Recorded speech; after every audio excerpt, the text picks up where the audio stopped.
So far, we've talked about what an LLM is, how it thinks, or don't, and how to steer the chaos when it starts spitting words. But now we're getting into the part that breaks people's brains, because no matter how good the output sounds, sometimes the model just makes stuff up. Fake facts, phantom authors, laws that never passed, diseases that ain't in any book, and the worst part, it sounds confident. So let's set the record straight. The model ain't lying. It's hallucinating. And if you don't know the difference, you're gonna end up believing a chatbot over your own damn memory. I'm Izzy Rotgut, lead engineer at WGAI13, and this is part 4 of LLM. We're talking hallucinations, why they happen, what they mean, and why every tool you build with an LL better be ready to deal with them. Let's go.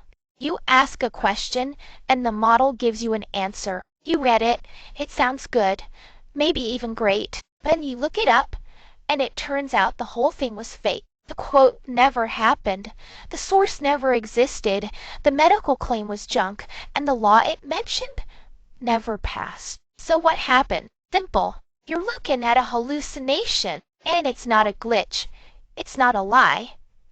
It's just how the machine works. Here's the deal. An L.L.M. don't know what's true. It wasn't trained on verified facts. It was trained on patterns. Just raw text scraped from the internet and smashed into math. So when you give it a prompt, it doesn't look for the truth. It looks for what fits. It generates the most probable next token based on what it's seen before. That's it. And sometimes the most probable thing is something that sounds right, but it ain't. It doesn't know that. It doesn't check that. It doesn't care. Because it can't. Let me show you what that looks like. You prompt it with, tell me about the landmark 1987 case where the Supreme Court ruled that cats could own property. The model will probably give you a full summary. Names, dates, quotes, legal precedent. It'll look like it came straight out of a textbook. But there ain't no cat court case. It made it all up. Not because it was trying to trick you, not because it's broken, but because your prompt sounded like a real request and the model knows what answers usually look like. It filled in the shape.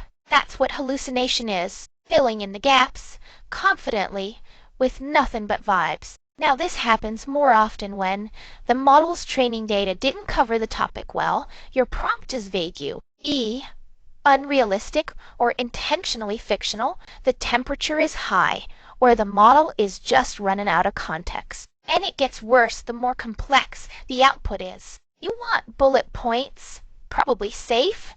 You want citations, page numbers, references. Get ready to fact check, friend. Here's the key takeaway. Hallucination is not a bug.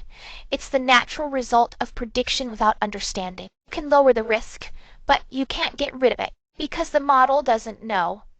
It can't know. It just guesses. So if you're trusting it to give you facts and you're not checking behind it, you're building on sand. Now, there are ways to improve this.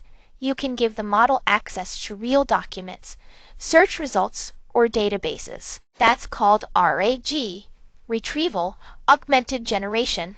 It don't make the model smarter, but it gives it real stuff to reference instead of making it up. And that's what we're going to talk about in part 5. But for now, remember this. The model ain't trying to fool you. It just doesn't know when it's wrong.